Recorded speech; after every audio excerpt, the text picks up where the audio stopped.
자, 간밤 정말 뭐 스펙타클했다. 뭐 이렇게 또 표현을 해도 될 것 같아요. 자, 미국 증시 마감 상황 좀 보도록 하겠습니다.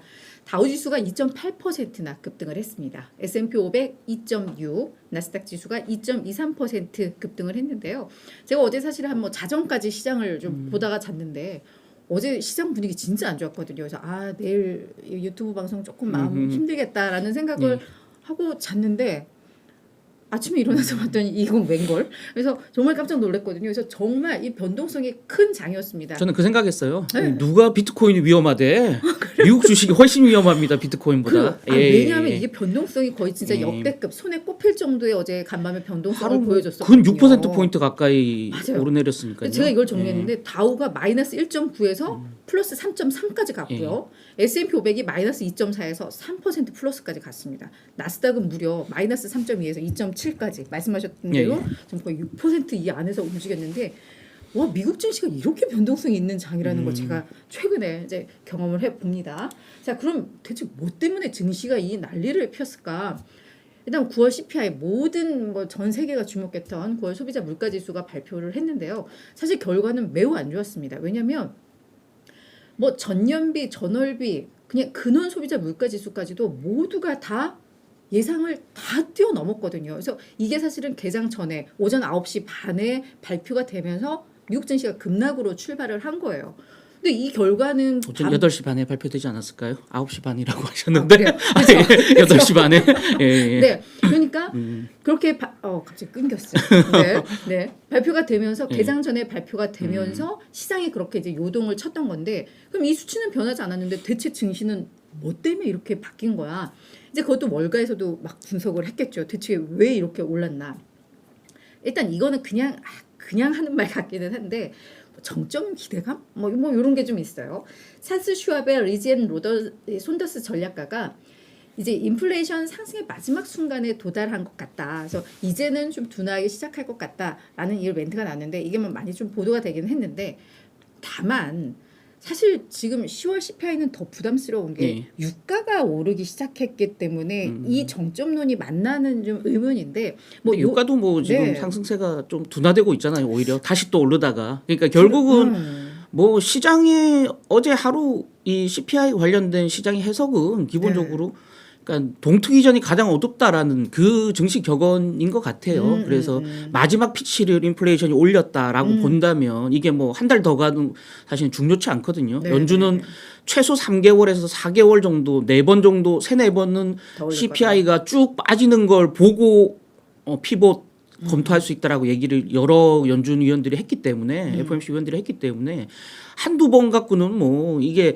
뭐 낮아도 사실 별 의미가 없고 맞아요. 높아도 별 의미가 없어요. 그래서 기조적으로 3-4번 이상 연속적으로 쭉 빠지든지 뭐 이런 모습이 사실 나타나야지 연준이 어떤 행동 변화를 나타낼 거기 때문에 그렇다면 이거는 전혀 새로운 악재는 아닌 거죠. 그렇다면 오히려 예상보다 확 올라가는 게 다음에 떨어질 수 있는 여지를 더 준다라는 점에서 야 이거 이제 거의 그냥 동트기 전에 마지막 이거 짙은 어둠이다라고 생각하면 시장은 이걸 역발상으로 호재로 받아들일 수도 있다 이렇게 볼 것 같습니다. 네. 그리고 이제 또 하나는 이 9월 CPI가 높게 나올 거라는 건 시장에서 어느 정도 예상을 했잖아요. 그래서 거기에 베팅을 해서 이 공매도를 친 세력이 상당히 좀 많았었나 봐요. 그러다가 이제 이게 딱 발표가 되고 실제로 시장이 밀리니까 거기에서 이제 차익 실현을 하면서 이제 매수를 했고 숏 커버링을 했고 그러면서 지수가 올라가니까 이제 오히려 이제 매수가 부르는 이런 형국으로 올라갔다. 뭐 이런 분석들도 좀 나왔습니다.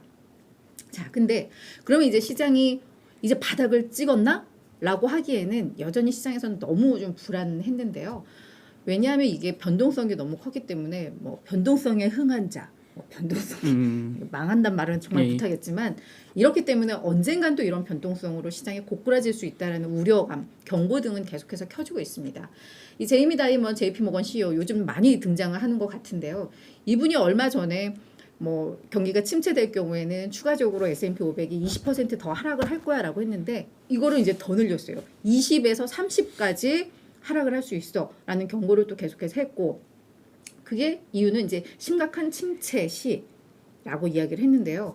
이제 심각한 침체가 오려면 뭡니까? 연준에서 결국은 기준금리를 얼마나 높이느냐일 텐데 사실 CPI 발표가 나고 나서 CME의 패드워치를 보면 이게 원래 우리 이번 11월 2일 날 있는 FOMC 회의에서 지금 75bp 인상 가능성이 뭐 여전히 높게는 봅니다만 이게 1%포인트 인상까지도 베팅이 나왔었어요. 근데 아침에 보니까 요 베팅은 좀 사라졌더라고요.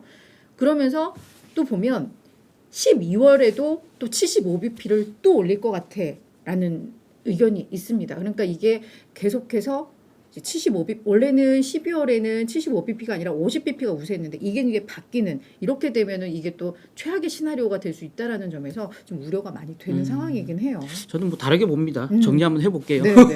기조적 인플레가 더 뛰었다라는 겁니다. 결국 연준은 헤드라인 CPI를 보지 않아요. 예, 코어를 봅니다. 그래서 코어가 뛰었는지 안 뛰었는지가 중요하고요. 헤드라인 뭐 CPI는 사실 별 의미가 없다라고 봐야 될 거고요. 그러니까 실물 경제 기저에 흐르는 기저적인 어떤 그 물가의 흐름을 근원 CPI로 보는데요. 근원 CPI가 지금 전년 동월 대비해서 6.6% 상승을 했고 이게 1982년 이후 40년 만에 최고치를 지금 기록했고요. 아래 표를 보시면 이게 근원 CPI 전년 동월비 데이터입니다. 지금 5.9 내려가 6.5에서 6.2, 6.0, 5.9, 5.9 갔다가 이게 다시 6.3, 6.6으로 다시 가파르게 위로 올라가는 그래서 뭐 지금 전체적으로 실물 경제 기저에 흐르는 인플레이션은 더 미친 듯이 날뛰고 있다 이렇게 봐야 될 것 같습니다. 그래서 뭐 시장 전망을 넘었다 이게 중요한 게 아니고 역대급 지금 그 기저적 물가 상승이다 이렇게 봐야 될 것 같고요. 근원 CPI 전월비 사실은 제일 중요한 게 전월비거든요. 왜냐하면 전년 동월비는 그 기저 효과라는 게 또 작용하기 때문에 그치. 작년에 이제 그 달에 많이 빠졌으면 또 많이 올랐으면 실제 이제 CPI가 영향을 받는데 전월 대비는 이제 그 변화의 시점을 감지할 수 있다라는 점에서 가장 중요한 그래서 근원 CPI 전월비를 가장 중요하게 봐야 되는데 이게 지금 무려 0.6%나 올랐다. 맞아요. 월가 전망보다 너무 빠르게 올랐다는 게 문제입니다. 그래서 물가 금리 상승에 지금 렌트비가 뛰고 있다라는 게 가장 큰 부담인 것 같아요. 그래서 여기 아래 그 보시면 이게 백악관에서 오늘 그 소비자 물가지수 발표 이후에 나왔던 그 설명 자료로 제가 따온 건데요. 설명 자료 쭉 읽어보고 제가 따온 건데 앞에 보시면 하우징이 이제 렌트입니다. 렌트라고도 하고 하우징이라고도 하고 쉘터라고도 하고요. 그래서 총 주거비가 포함 다 되는 겁니다. 그래서 지금 미국 CPI는 전체 구성 항목 중에 3분의 1이 이 렌트비거든요. 그래서 이제 렌트비에 따라 CPI가 거의 움직인다라고 보시면 됩니다. 근데 지금 전년 동월 대비해서 렌트비가 7.2% 올랐거든요. 미국 경제 일반적인 상황에서 역사적으로 평균이 한 3% 정도 올랐다고 본다면 역사적으로 보면 너무 많이 지금 오르고 있는 거죠. 너무 큰 폭으로. 아래에 보시면 여기 보시면 전체 헤드라인 소비자 물가지수의 0.25%포인트를 하우징이 끌어올렸다라는 겁니다. 9월에. 그래서 보시면 여기 맨 끝이 9월입니다. 지금 바가 위로 계속 가파르게 올라가는 게 보이시죠? 그래서 좀 옅은 색, 초록색으로 나온 게 그 오너고요. 그 자기 집을 가지고 있는 사람 그 주거 비용이고요. 아래 짙은 색은 자기가 이제 집을 빌려서 월세로 살고 있는 사람들 주거 비용이거든요. 이게 동시에 둘 다 올라가고 있다라는 게 문제입니다. 그래서 핵심은 이런 부분이에요. 집을 가진 사람들은 뒤에서 나중에 이슈로 설명드리겠지만 지금 미국 모기지 금리가 7% 가까이 올라가 있거든요. 집을 산 사람 입장에서 가지고 있는 사람 입장에서는 모기지 금리라는 게 원가예요. 구입 원가입니다. 그러니까 모기지 금리만큼의 비용을 치르고 집을 샀기 때문에 모기지 금리가 계속 올라가면 원가가 올라가면 가격을 다운시키기가 부담스러운 거예요. 집값을 내려버리면 언더워터가 돼서 빚을 갚아야 되는 그래서 우리로 따지면 LTV가 낮아지는 효과가 생기는 거니까 안 되죠. 그래서 집값을 가급적 안 내리려고 해요. 모기지 금리가 올라갈 때 차라리 호가를 안 낮추고 집을 안 팔고 버텨야죠. 이 사람들은.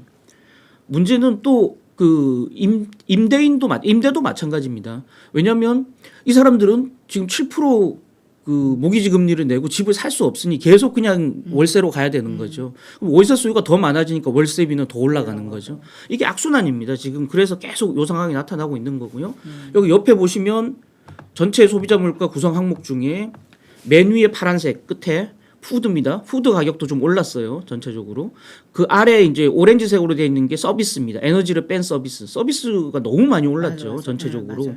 그 밑에 거의 보이지 않는 눈에 보이지 않는 부분이 이제 그 음식과 에너지를 뺀 다른 재화들 이건 거의 안 올랐어요. 그 밑에 이제 아래로 하늘색으로 내려간 부분에 에너지.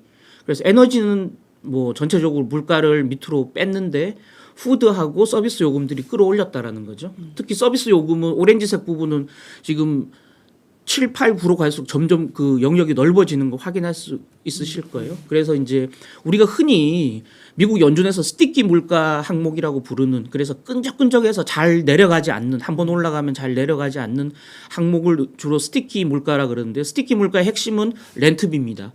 두 번째는 헬스케어예요. 헬스케어는 몸이 아프면 뭐 경기에 상관없이 무조건 돈을 써야 되는 거니까. 그래서 대표적인 스티키 항목이 렌트하고 헬스케어인데, 렌트가 7.2나 올랐고요. 헬스케어가 또 급등을 했습니다. 전체적으로. 헬스케어가 지금 8% 넘게 올랐었거든요. 이렇게 본다면 서비스 요금 급등이 너무 부담스럽다라는 거죠. 그래서 근원 물가 중에서 근원 서비스 물가가 0.8% 올랐는데, 이게 1982년 이후 최고치입니다. 그래서 근원 서비스 물가가 너무 많이 오르고 있다. 이게 부담이고요. 또 하나는 이제 중고차 가격은 9월에 하락을 했는데 신차 가격은 0.7%또 올랐거든요. 결국은 공급망 차질이 계속되고 있다. 그래서 차에 대한 수요, 그러니까 예전에는 연초만 해도 공급망 차질로 인해서 신차 가격이 올라가고 신차가 잘 안 나오니까 중고차 가격도 올라갔는데, 지금은 중고차 가격은 떨어지는데 신차 가격만 올라가고 있어요. 결국은 공급망 차질이 다시 또 기승을 부리고 있다. 공급망 차질 이꼴 물가 상승, 이렇게 본다면 지금 전방위적으로 물가 상승 흐름은 심상치 않다, 이렇게 봐야 될 것 같아요. 네. 그래서 아까 말씀하셨던 대로 빨간색으로 제가 표시했는데, 앞부분이 11월 FOMC 예상이고요. 이게 이제 위로 쭉 올라가 있는 상황. 뭐 100bp 잠깐 2.2% 정도 확률로 나왔다가 이거는 금세 사라져 버렸고요. 이건 약간 장난스러운 뭐 외가격 배팅하고 비슷한 거고요.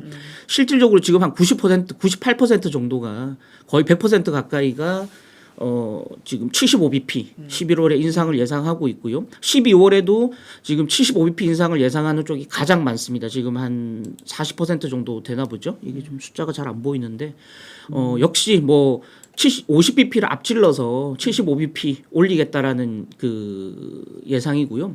다만 저는 이걸 사실은 좀 별로 네거티브하게 안 봅니다. 오히려 좀 시장이 왜 올랐는지 좀 이해가 되는 거거든요. 왜냐하면 제가 밑에 제 표현을 썼는데, 적군은 여전히 미쳐서 날뛰는데 실타는 떨어져 간다. 금리를 올릴 수가 없어요, 연준이. 그렇다고 연준이 볼컷 때처럼 12%까지 기준금리를 올리겠습니까? 못 올리죠. 지금 4% 얘기, 최종금리 4.5, 4.4 얘기 나와도 사실은 뭐 그 미국 경제, 전 세계 경제가 죽는다고 모두가 나서서 지금 벌떼같이 일어나서 연준을 공격하는 마당에 10%까지 기준금리를 못 올리잖아요. 끼케야 5%, 6%일 거예요. 많아야 6%. 근데 많아야 6%지 실질적으로 지금 이 전망치, 페드 워치 전망치대로 한다면 지금 내년 2월, 3월에 25bp 인상을 전망하고 있거든요. 페드 워치는. 이걸 다 올려도, 지금 가장 확률이 높은 걸 다 올린다 하더라도 5%밖에 안 돼요. 4.9. 예. 그러니까 5%까지 기준금리 올린다? 근데 11월, 12월에 이만큼 올린다? 그럼 거의 금리 인상 이제 없는 거예요. 그렇게 본다면 연준은 실탄이 없는 거예요.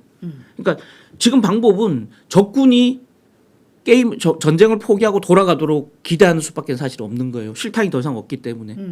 다만 뭐 위장 전술로 실탄이 없는데 있는 것처럼 허장성세를 부려서 적군이 겁을 먹고 뭐 도망가도록 만드는, 사실 이런 수밖에 없는데, 그렇게 본다면 사실은 시장 입장에서는 연준이 실탄이 떨어져 간다는 건 다 알고 있는 사실이거든요, 시장이.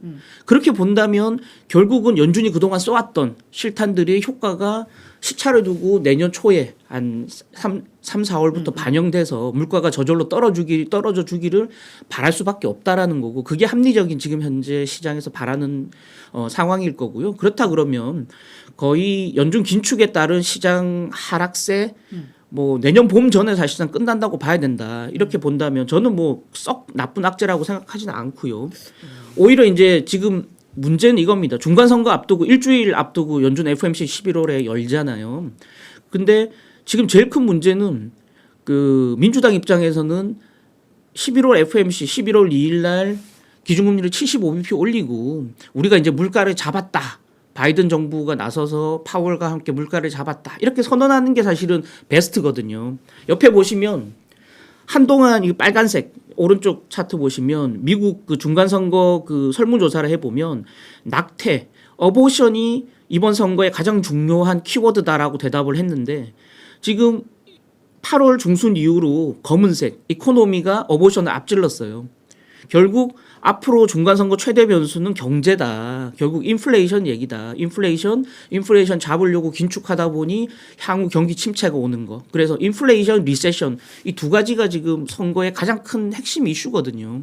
그렇게 본다면 바이든이 과연 이 전쟁에서 이길 수 있을까? 또 파월은 마음 놓고 그 11월에도 또 FOMC의 75bp 금리를 올리고서 12월에도 미친 듯이 올려보겠다라고 얘기할 수 있을까? 사실은 그게 수월치 않다라는 거죠. 실제 폴 보커가 기준금리를 12%까지 올리고서 그 다음에 이제 카터 대통령이 다음 선거 앞두고 볼커를 백악관에 불러서 한마디 했더니 그 다음에 금리 인하를 했어요. 폴 볼커도 사실은. 그렇게 본다면 연준은 아무리 뭐 독립성을 강조하는 중앙은행이라 하더라도 사실은 정치로부터 자유로울 수 없다라는 점에서 좀 달리 봐야 될 것 같고요. 실제 지금 뉴욕타임스 설문 여론조사를 보면 민주당, 공화당 지금 의회에 누가 장악할 것인가 41대 40 거의 비슷한 상황입니다. 이런 특히나 이제 오늘 아침에 나온 뉴욕타임스 CNN 여론조사를 보면 전체적으로는 민주당이 이렇게 간발의 셔로 앞서 있지만 경합 지역은 공화당이 훨씬 앞서 있다라는 여론조사 결과들이 나오고 있는 상황이거든요. 그래서 간밤에 바이든도 인플레이션 전쟁이 최우선인데 그리고 연준이 해야 될 일이 더 많지만 물가와 전쟁에서 약간 진전이 있다. 이런 식의 어찌 보면 지금 최악의 물가 지표가 나왔는데 진전이 있다라고 또 얘기를 했어요. 그러고선 이것도 고통스러운데 공화당이 만약에 중간선거를 이기면 인플레 감축 법안을 폐기하려고 할 거기 때문에 그러면 물가가 더 올라간다. 그래서 우리를 뽑아달라라고 이제 얘기를 한 거거든요. 전체적인 정치 상황 또 연준이 가지고 있는 추가적인 실탄 여력 여러 가지를 감안할 때 지금 긴축 우려는 사실은 이제 거의 끝물이 향해 가고 있다. 그리고 시차를 두고 인플레이션도 진정될 가능성이 있다라고 본다면 저는 오늘 올라갔던 시장 상황 뭐 너무 급변동한 거는 좀 그 이해가 안 되는 부분도 있지만 전체적으로 시장이 올라간 이유는 충분히 합리적이었다라고 해석하고 있는 상황입니다. 아, 그래요? 예. 네. 앞으로는 그럼 어떨 것 같아요? 앞으로는 어떻다뇨? 그러니까 아니 단기 변동성은 계속 있겠죠. 계속 있겠다. 왜냐하면 계속 11월, 12월 또 중간선거 또 내년 초를 앞두고 계속 연준에서는 시장의 어떤 그 기대치를 밸런스를 맞추기 위한 계속 그 발언들을 쏟아낼 거기 때문에 그때 뭔가 눈으로 확인되기 전까지는 계속 변동성 국면은 있겠죠. 네. 그러나 지금 같은 이 긴축 우려에 따른 폭락하는 시장 상황들은 거의 끝물을 향해 가는 거 아닌가 이렇게 보고 있다는 거죠. 네, 네. 뭐 또 기대감도 어느 정도 좀 예, 예. 담겨 있는 것 같기도 합니다. 자, 선배 이제 월가 이슈는 예, 이슈 정리하겠습니다. 예. 네. 모기지 금리 7%다 왔다. 뭐 모기지 금리가 계속 오르고 있습니다. 아까 말씀드렸던 대로 지금 소비자 물가의 렌트비 상승을 부추기는 요인이 바로 이 모기지 금리 상승이다.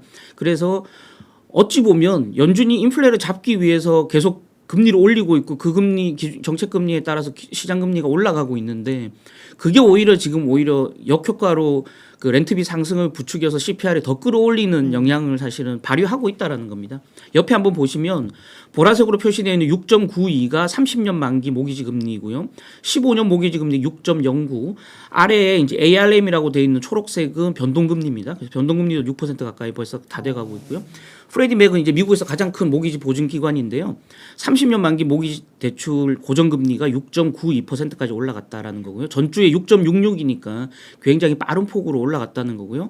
지금 6.92% 30년 모기지 금리는 20년 반 만에 최고치다라는 거고 9월 이후에만 지금 1%포인트 이상 올랐어요. 연초 대비해서는 지금 3.7%포인트 올랐으니까 1월에는 이게 3.22였다는 거죠. 3.22가 지금 6.92까지 올라갔다. 이게 뭐 거의 미친 듯이 올라가고 있다. 그래서 집을 파는 사람들은 집을 갖고 있는 사람은 가격을 안 내리고 집을 사야 될 사람들은 계속 임대로 돌고 있다. 뭐 요런 이제 영향이고요. 샘 카터라고 프레디 맥의 수석 이코노미스트는 모기지 금리 상승으로 인해서 주택 구입 수요가 급격하게 감소하고 있다라고 얘기를 했고요. 실제 이제 이번 주에 발표됐던 MBA 미국 모기지 은행가 협회 주택 구매 수요 서베이를 보면 22년 만에 집을 살려는 수요는 최저치를 기록하고 있다. 그래서 계속적인 이런 그 현상들은 이어질 수밖에 없겠다라고 봐야 될 것 같고요. 뱅크 오브 아메리카의 경고, 조만간 일자리도 줄어든다. 그래서 결국은 지금 고용 시장이 너무 타이트하게 좋고 또 인플레가 계속 올라가기 때문에 금리는 계속 기준금리는 연준이 올려야 된다라는 지금 이제 시장의 전망들인데 뱅크 오브 아메리카 그렇지 않다. 조만간 일자리도 줄어든다라고 얘기한 겁니다. 옆에 보시면 이제 월간으로 비농업 신규 취업자 추인데요. 지금 추세적으로 조금씩 내려가는 게 보이시죠? 가파르게 내려가지는 않지만 마이클 개펜 뱅크 오브 아메리카 미국 경제부문 대표가 CNN 인터뷰했는데요. 여기서 이제 이번 4분기 분기 전체로 보면 비농업 신규 취업자 수가 그 이전 분기에 비해서 절반으로 줄어들 것이다라고 예상했고요. 내년 들어서면 취업자 수가 감소세로 돌아선다. 이제 증가세가 아니고 감소세로 아예 돌아선다고 지금 보고 있고요. 특히 내년 1분기가 되면 한 달에 17만 5천 명 정도 취업자가 줄어들 거다라고 이제 전망을 하고 있습니다. 그래서 연준은 내년도 최고 실업률 전망치가 4.4였는데 지금 뱅크 오브 아메리카는 5.5까지 올라갈 거다. 그래서 연준이 너무 낙관적으로 생각하고 있다. 사실 지난 FOMC 이후에 연준 이 실업률 전망치가 나왔을 때 제가 이 방송에서 월가에 비해서 연준 전망치가 너무 낙관적이다라고 얘기를 드렸던 게 기억이 나는데 실제 뱅크 오브 아메리카도 연준 전망을 비웃고 있다라는 거고요. 실제 이렇게 일자리가 가파르게 줄어들 때 연준이 어떻게 나오는지 한번 지켜봐야 된다라는 겁니다. 결국. 그래서 내년 상반기 중에 미국 경제는 침체로 들어가고 그 침체가 나타나면 연착륙이 아니고 경착륙일 거다라고 얘기를 하고 있는 상황이고요. 다만 연준은 계속 물가 잡기에 지금 혈안이 돼 있기 때문에 고용 부진이 한 6개월 정도 지속되는 걸 보고 정책 피봇을 할 거기 때문에 이미 연준이 정책 피봇 할 때는 미국 경기는 안 좋아지고 망가져 있을 거다. 이렇게 지금 뱅크 오브 아메리카는 굉장히 비관적인 전망을 내놨다라는 겁니다. 은행 실적 이제 오늘 밤부터 차례로 발표됩니다. JP 모건부터 해서 발표하는데요. 당사자인 JP 모건의 글로벌 시장 전략가 조던 잭슨이 CNBC 인터뷰에 나와서 얘기를 했는데요. 미국 은행들 이번 실적도 기대하지 마라. 그래서 원래 이제 여기서 특징도 한번 소개해 드렸었는데 투자은행 부분이 굉장히 안 좋을 거다라고 예상을 했는데 그건 사실은 모건스탠리나 골드만삭스에만 사실 적용되는 부분이고요. 은행업이 대부분인 JP모건이나 시티그룹은 좀 다른 얘기, 웰스파고도 마찬가지고요. 다른 얘기일 수도 있다 그랬는데 얘는 그게 아니다. 기본적으로 모든 은행들, 그러니까 상업은행 비중이 높은 은행들도 대손 충당금 때문에 실적이 안 좋아질 거다라고 예상을 한 겁니다. 그래서 미국 6대 은행 대손 충당금은 빌려준 대출이 떼일 염려가 있어서 부실화될 염려가 있어서 그걸 미리 손실로 반영해 놓는 비용으로 이제 대손 충당금이라고 하는데요. 6대 은행 대손 충당금이 이번 분기에만 6조 6,200억, 46억 달러 반영이 될 거고 그러면 이 46억 달러가 순이익에서 깎일 텐데 이익이 좋게 나올 리가 없다라고 이제 예상을 한 겁니다. 특히나 앞으로도 충당금을 25% 정도 더 쌓아야 될 거기 때문에 앞으로도 이번 분기뿐만이 아니고 4분기에도 은행 수익에 걸림돌이 될 거다라고 봤고요. 내년에 경기 침체가 확실시되기 때문에 은행들 입장에서는 재무제표에 방어막을 쌓기 위해서라도 이렇게 충당금을 공격적으로 쌓을 수밖에 없다. 실제 이제 자기들 JP모건도 1분기에 9억 200만 달러, 2분기에 4억 2,800만 달러 충당금을 적립했는데 이번 3분기는 이거보다 훨씬 많을 거다라고 예상을 하고 있는 상황이기 때문에 은행 실적 오늘 밤부터 발표되는 내용은 봐야 되겠지만 실제 대손 충당금 부분을 좀 예의주시해서 살펴볼 필요가 있겠다라는 말씀드리겠습니다. 네. 사실 금리 상승기에는 이런 은행들에게는 호재잖아요. 이게 마진이 많이 올라가니까 너무 좋게 나올까봐 충당금을 더 많이 쌓는 것일 수도 있을 것 같다는 그런 얘기도 있습니다. 이게 지금 잘 안 보이는데 이분이 어째 희망적인 이야기가 없네요. 그랬는데 저는 좀 연준 얘기를 좀 희망적으로 제가 말씀을 드렸는데 네. 예, 희망 회로를 최대한 발동해서 말씀을 드렸는데 그렇죠. 전체적으로는 지금 시장 분위기 자체가 좀 안 좋긴 한데